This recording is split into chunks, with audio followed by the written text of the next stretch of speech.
Caros amigos, nestes dias tão diferentes, onde estamos reescrevendo novas diretrizes de ação perante a vida, não podemos deixar de nos lembrar de dois recursos preciosos disponíveis para todos nós: a oração e a água fluidificada. Aproveitemos o ensejo de assistir à palestra pública, que logo entrará no ar, e coloquemos um pouco de água para receber os eflúvios salutares decorrentes da oração e da meditação. Emmanuel, no livro Segue-me, da Lavra Mediúnica de Francisco Cândido Xavier, disse-nos que a prece intercessória e o pensamento de bondade representam irradiações de nossas melhores energias. A criatura que ora ou medita exterioriza poderosas forças que, ao influenciar em uma singela taça de linfa potável, condensam princípios salutares que aliviam e sustentam, ajudam e curam.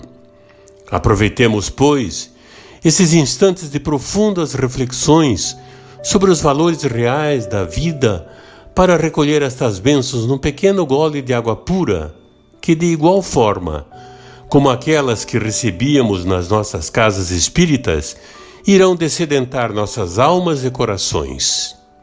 Muita paz. Sociedade Espírita Renovação.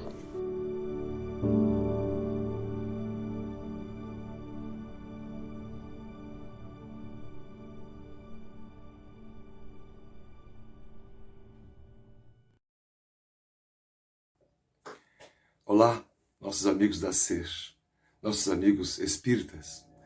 Nós propomos aqui uma reflexão muito singela a respeito do conhecimento, da evolução do conhecimento, portanto, a nossa evolução da história humana, e de forma muito simples, uma semente só apenas lançada, para dizer o seguinte: nós estamos, depois da virada de milênio, avançamos 2 décadas, e o mundo está descortinando para as próximas semanas, meses, alguns anos, mudanças significativas da seara tecnológica, por exemplo, da astronomia. Agora, em dezembro, lançamos satélites e naves que vão iniciar projetos da moradia, da habitação na própria Lua, mais ou menos como Chico Xavier previu no programa Pinga Fogo há 50 anos atrás. Também disparamos no telescópio James Webb, agora em dezembro, estudando o infravermelho, luzes que nós não podemos ver do espectro, com grandes possibilidades de encontrar uma seara infinita de vidas, micro-organismos e assim por diante, quem sabe no futuro encontrar a própria vida inteligente. Estamos querendo dizer com isso que a humanidade avançou muito nesse campo intelectual, especialmente nos últimos 100 anos. Daqui 1 ano, 2 anos, completa 100 anos de uma grande discussão entre 2 cientistas que representavam 2 escolas do pensamento, das maiores cabeças da época em relação ao próprio universo, à física. A discussão era: uma corrente acreditava que a nossa galáxia, a Via Láctea, era o próprio universo em si, tudo estava nela inserido. E a outra corrente dizia que a nossa galáxia, a Via Láctea, é apenas uma de milhares de outras galáxias. Que aquilo que eles viram no telescópio, uma espécie de manchinha que chamavam de nebulosa, porque era nebuloso, era, na verdade, depois Edwin Hubble confirmou isso poucos anos depois, ainda na década de 20, dos anos em 1900, que de fato a nossa galáxia é apenas uma de infinitas outras galáxias. Então, a nossa área de conhecimento, o espaço que nós conhecíamos a respeito de nós mesmos, ele engrandeceu abruptamente, virou infinito. Nessa mesma época, 100 anos atrás, a psicologia avançava, então nós percebemos um outro espaço quase infinito dentro de cada um de nós. Nessa época também, 100 anos atrás, o universo microatômico, ou atômico, estava sendo descoberto de fato, ainda com seus potenciais de uso, e que hoje usamos sem saber que estamos usando a quântica nos celulares, nos computadores, enfim, nas redes sociais todas. E isso tudo fez com que a nossa envergadura de conhecimento se alargasse de tal maneira né? Que aqueles de nós que estudamos o Espiritismo, que já víamos o mundo dessa maneira infinita, um universo infinito, né? Seres inteligentes que somos nós criados num ponto, mas com vida imortal, e que esse princípio intelectual, em contato com a matéria, com o princípio da matéria, né? Ele evolui por força mesma das coisas, assim nós evoluímos, então através de inúmeros contatos que chamamos de reencarnações. Né? Que a evolução começa, como diz no Livro dos Espíritos, do átomo ao arcanjo, tudo é evolução. Ela dormita nas pedras, nas rochas, nos minérios, vai avançando, aprende a respirar nas plantas, né? Como diz de forma poética Emmanuel e André Luiz. Vai se desenvolver enquanto instinto, né? No reino dos animais, com formas de inteligência bastante avançadas, inclusive no reino dos animais, até ganharmos a individualidade. Esse conhecimento deixa o mundo mais infinito, a vida muito maior, tal qual essas discussões que nós citamos no início sobre a física, sobre o próprio universo. Nós fizemos essa introdução de reflexão para dizer que esse avanço intelectual sobre o conhecimento das coisas e das origens, essa busca científica, né, pela verdade, é o próprio conceito que Kardec deu da doutrina espírita, que está no livro que é o Espiritismo. Que ele diz que o Espiritismo é a ciência que estuda a origem, a natureza e a evolução dos espíritos e suas relações, ou seja, da vida de todos os elementos, né? E neste caminho, neste trilhar da evolução, nós aprendemos que há uma maneira pela qual ninguém escapa de evoluir, senão sendo ela mesma o próprio motor da evolução desse intelecto que vai se desenvolvendo, que é o princípio moral, que seria o campo dos sentimentos, o campo que, metaforicamente falando, do coração, que é a capacidade de discernir, de perceber o certo e o errado. É, como diz o Espírito Erasto, no Evangelho segundo o Espiritismo, a lei do amor, ou a lei de amor, que rege todos os princípios do universo. Portanto, a palavra amor, esse sentimento que nos move no dia a dia, quando nós instintivamente nos tornamos pais e mães, vamos cuidar da prole, das famílias, como eram nas tribos antigas, nos aglutinando, nos juntando para melhorar nossas condições, nós vamos entendendo então que dessa seara da evolução tecnológica, do conhecimento intelectual, tem a mais importante que costuma haver logo em seguida, né? Quando toda essa inteligência, esse conhecimento é utilizado para a melhoria do bem-estar de cada um de nós e da sociedade como um todo. No mundo onde as crianças aprendam, tenham acesso a conhecimento. No nosso mundo atual, em cada cidade nossa aqui, especialmente no Brasil, nós estamos a 5 minutos de carro de uma criança que tem 9, 10 anos que não consegue ler ou escrever. E são centenas delas em cada comunidade. Com avós, mães, avós, senhoras, que puxam carrinhos pesados com 400 quilos de material reciclado, que são as sobras de nós outros da sociedade. Isso passou a ser tão normal, tão comum, que nos abala quando nós escutamos essa notícia, mas a gente se envolve pouco com essas questões que são cruciais, sagradas para a evolução humana, que é o exercício do amor em contato com o outro, em cada vida, portanto, em cada reencarnação, a fim de fazer valer os conhecimentos que a inteligência pode nos proporcionar, desabrochando esses conhecimentos em práticas de amor. É como se houvesse uma sala de aula, um grupo de estudos, na faculdade, num centro espírita, onde quer que seja, uma escola filosófica. E naquela aula semanal, teórica, portanto, é onde nós reverberamos os conhecimentos, as tecnologias. A palavra tecnologia, sua raiz, vem de transformação. Portanto, quando você usa baixa tecnologia, você consegue transformar alguma coisa, não é? Mas com menos eficiência. Portanto, tecnologia quer dizer transformação. Então tem a ver com o que nós estamos querendo dizer neste ponto. Este conhecimento todo que desabrocha nesse estudo semanal com a prática diária de ir em contato com o outro. Então, nesta relação, ou seja, um laço que se estabelece com o outro, A gente pode aprender a amá-lo, respeitando as diferenças, sendo benevolente, sendo indulgente, perdoando as falhas.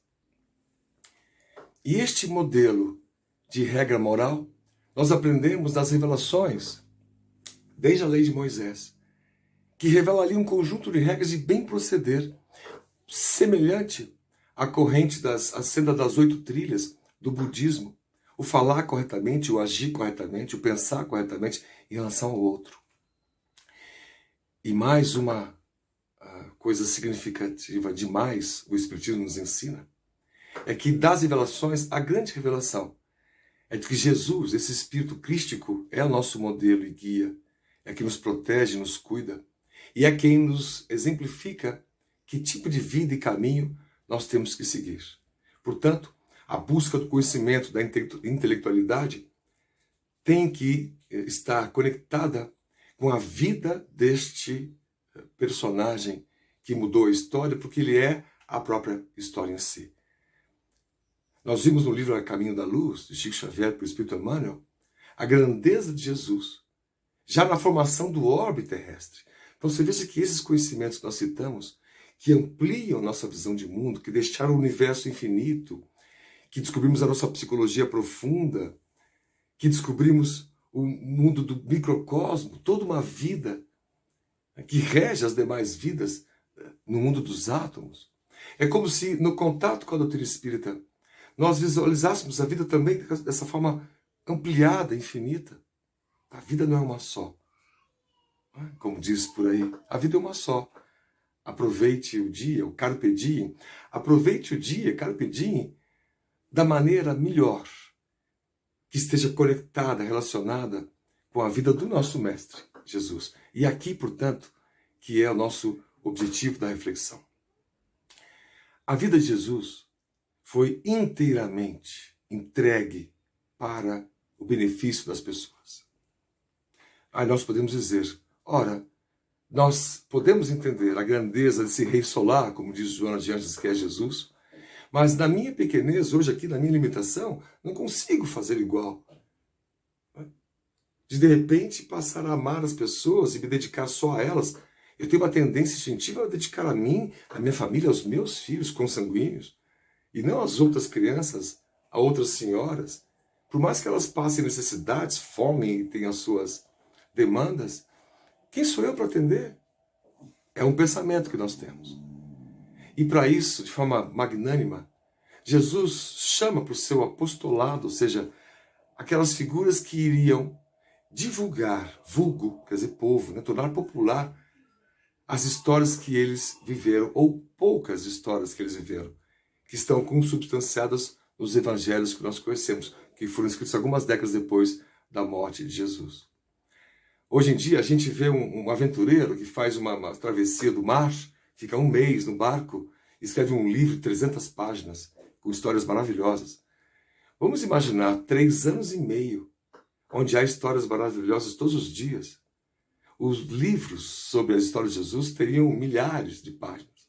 No entanto, a gente encontra não muito mais que algumas décadas, algumas dezenas de páginas com suas histórias, que já são suficientes para nos mostrar como nós, espíritas cristãos, desenvolvemos a nossa intelectualidade, nosso conhecimento, nosso estudo, mas como nós evoluímos, que é quando esse estudo, conhecimento e intelectualidade escorre transformando-se em sentimento.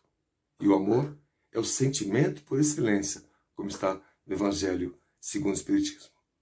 Então essas biografias, Pedro, um pescador, André, seu irmão, um pescador, João, um jovem de 14 anos, seu irmão Tiago, outro jovem, e assim foram se juntando, em número de 12, pessoas, como diz Amélia Rodrigues, por Divaldo Franco, alguns espíritos muito nobres, mas que estavam amortizados ali pela monotonia da própria vida, das injunções corporais, mas quando puderam ter contato com Jesus, despertaram ou foram despertando lentamente as suas grandezas. Mas o maior exemplo e o grande exemplo, que é o resumo do que nós queremos falar aqui, é que esses discípulos eram pessoas comuns, que juntas fizeram o incomum. Eram comuns como a gente é. Portanto, todos nós que acreditamos na vida de Jesus e como espíritas, acreditamos que ele é o modelo e guia. E a vida dele é inteiramente dedicada à paz, à mansuetude, à brandura. Então, qualquer outro Jesus que se monte, que se pinte, armado, feroz, preconceituoso, que distingue as pessoas, que só salva alguns, não salva os outros, nós vamos entendendo muito melhor, com mais clareza, que é um Jesus muito maior, desde que a nossa limitação acaba fechando, né? Acaba reduzindo. Como se nós fizéssemos Jesus a nossa imagem e semelhança. E não o contrário, nós temos que evoluir para sermos a imagem e semelhança do Cristo. E interessante é que esses discípulos, eles tinham situações comuns. Ciúmes.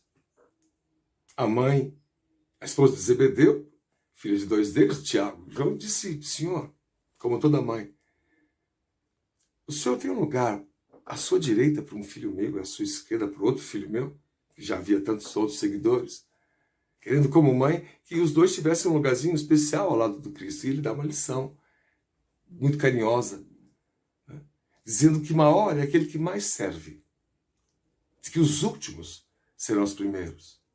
E que o maior privilégio que alguém pode ter é uma vida sem privilégios.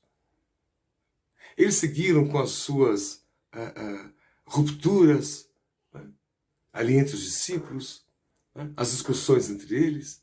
E que não está no Evangelho do Novo Testamento, algumas obras espíritas do Chico Xavier, de Divaldo Franco, ampliaram e relataram particularidades, né, que vão mostrando as personalidades dessas grandiosas almas, e que eram homens e mulheres comuns, e que puderam aprender da fonte primária, que era o próprio Cristo, a um amor incondicional, e se transformaram, se transfiguraram. Divaldo Franco diz que a história de Maria de Magdala, você tem uma parte inteira da vida dela, né, amordaçada pela própria consciência, né, equivocada, e que tal foi seu amor por Jesus e sua dedicação, sofrendo os ciúmes dos próprios discípulos, que, como costume à época, deixavam as mulheres mais para trás, né, com a morte do Cristo, cada um para um lado. Maria de Magdala, caminhando, encontra um conjunto de pessoas com mal de Hansen, como se chamava antigamente a lepra, querendo achar o Jesus para serem curados, e ela diz que não havia mais tempo, ele já havia partido. Eles então voltam para o Vale dos Leprosos, e ela caminha com eles e vai morar e dedicar sua vida a eles. Esse tipo de amor grandioso, de dedicação plena, os discípulos mostraram que era possível. Jesus, ensinando como nosso mestre, repassou para os discípulos um conjunto de regras de amor que é acessível a cada um de nós. E eles puderam fazer coisas maravilhosas com essa capacidade de amar ao longo do tempo. Depois da morte do Cristo, a história que nós conhecemos, por exemplo, de uma das suas aparições, na beira do lago de Genezaré, Pedro resolve pescar, seguido de diversos outros discípulos, estavam com fome e não conseguem pegar nada. Alguém aparece na praia, aponta um local onde eles deveriam jogar a rede, eles jogam e vêm abastecidos de peixe. Quando eles vêm curiosos, eles não tinham reconhecido quem era. Chegando à praia, aquele senhor já tinha feito um peixe na brasa para recebê-los. Eles se aproximam e reconhecem Jesus, portanto. Eles estavam cabisbaixos, Pedro um pouco perdido sobre como fazer, como liderar a igreja, como Jesus havia pedido. Você vejam que eram pessoas que tinham as suas angústias, os seus conflitos. Jesus, vendo aquilo, põe a mão no seu ombro e diz: Pedro, tu me amas? Ele responde: sim, Senhor, amo. Ele pergunta a segunda vez: Pedro, tu me amas? E pergunta a terceira vez: Pedro, tu me amas? Como se fosse a confirmação 3 vezes das 3 negações de Pedro na noite da crucificação. Para que ele pudesse sair dali fortalecido, porque ele havia se perdoado naquele gesto de Jesus, de confirmar 3 vezes que o amava. E pôs dali, então, liderar a Casa do Caminho, que foi a primeira ONG que se tem notícia na história, onde eles se reuniram com seus amigos, e as mulheres todas atendendo com as plantas medicinais, atendiam os doentes que chegavam, os passantes, e iam nessa troca, nessa relação com os outros, não só com os seus familiares, com os outros. Foram ganhando os céus, espiritualmente falando. Não sem as angústias. Tiago, né, tinha suas dúvidas, dizendo que eles não estavam falando de Jesus, estavam só atendendo o corpo com sopa, com comida, com remédio. E do debate que nasceu ali, abriram um espaço a mais na Casa do Caminho, para onde as pessoas podiam ouvir as histórias do Cristo, nessa tradição oral, direto dos discípulos que estavam ali trabalhando. Houveram situações que são contadas nas histórias espíritas, desses livros espíritas citados, que de repente alguém batia a porta, Pedro, quando viu, era um dos algozes de Jesus. E ele ficou muito perturbado, com muita raiva, e não quis abrir a porta. Não quis atender. Bem humano. Jesus aparece, saindo como sendo uma luz da parede, e diz a Pedro, para atendê-lo. Ele diz, Senhor, tu não lembras o mal que ele nos fez e te fez? E Pedro vai relembrando esses ensinamentos já dados. Não são os sãos que precisam de médicos, são os doentes. Então as pessoas que estão mais perturbadas são os que merecem mais nosso carinho. Quando não, a gente mesmo está perturbado. E vai buscando equilíbrio na medida que a gente, em contato com o outro, vai estabelecer uma relação de equilíbrio, de melhoria, de mansidão, de paz, de amar as pessoas, muito embora cada uma delas, cada um de nós, tenhamos nossos defeitos todos. Uma longa jornada a trilhar.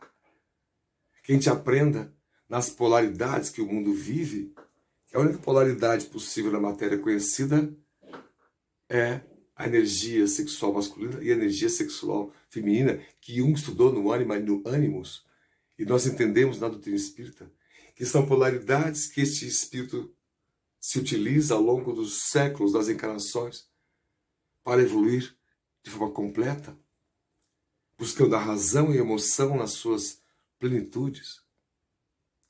Ora, a vida de João, a vida de Judas, Judas Iscariote, o tesoureiro do grupo que tirou a própria vida. E por milênios, por séculos, a sociedade transformou esse Judas traidor em festas horrorosas, que se batia nesse Judas. Esse espírito sofreu muito quando percebeu o que fez, mas sempre mereceu o carinho e o amparo do Cristo. Ele conta essa história para Humberto de Campos, num livro do Chico Xavier, Contos dessa e da Outra Vida. E, nesse relato, Humberto de Campos diz que aquele espírito que se mostrava tranquilo, contou sua história de sofrimento, as difíceis reencarnações posterior ao seu suicídio, não dando certo. E séculos depois ele acaba unhado, sofrendo ainda, se punindo. Vem um espírito de luz que se aproxima, ele sente um bem-estar. E ela, a voz, começa a conversar com ele, dizendo que Jesus o amava, que ele tinha que se perdoar e seguir em frente, porque havia muita vida a ser seguida. Ele, portanto, vai melhorando, mas curioso em saber de quem era aquela voz, pergunta, mas quem é você? E ela então se apresenta melhor e diz, eu sou Maria, a mãe de Jesus. E essa reencarnação programada para ele nasce no corpo de uma menina, Joana d'Arc, prevista por médiuns druidas como Merlin, muitos séculos antes, que uma jovem mulher seria a salvadora da região. Foi traída, foi penalizada. Um de seus algozes, Carlos VII, entrou no seu coração, nesse sentido de ela sentir o peso da traição. Foi morta na fogueira. Mas renasce luz. Leon Denis, alguns séculos depois, escrevendo um livro sobre Joana d'Arc, médium, vai dizer que ela, no mundo espiritual, amparava um senhor que tinha uma vida simples, até um pouco medíocre, muito doente. E ela, em espírito, amparando ele. Ele era a reencarnação de Carlos VII. E ela dizia a ele: de todos os que me fizeram mal, você foi o mais difícil de eu conseguir perdoar. E como ela faz isso? Ajudando. Como se fosse um protetor, um anjo da guarda. De quando em quando está com ele, inspirando ele a seguir em frente, a vencer as lutas, as dificuldades, as próprias doenças que sofria. Então, meus amigos, nós queremos dizer que do avanço todo dos conhecimentos que são possíveis, que somos capazes, enquanto humanidade, de fazer, os mais importantes, nós queremos selecionar, são aqueles relacionados à figura de Jesus. Para que a gente possa, de uma vez por todas, já passada a hora, não interpretar, fazer um Jesus à nossa maneira.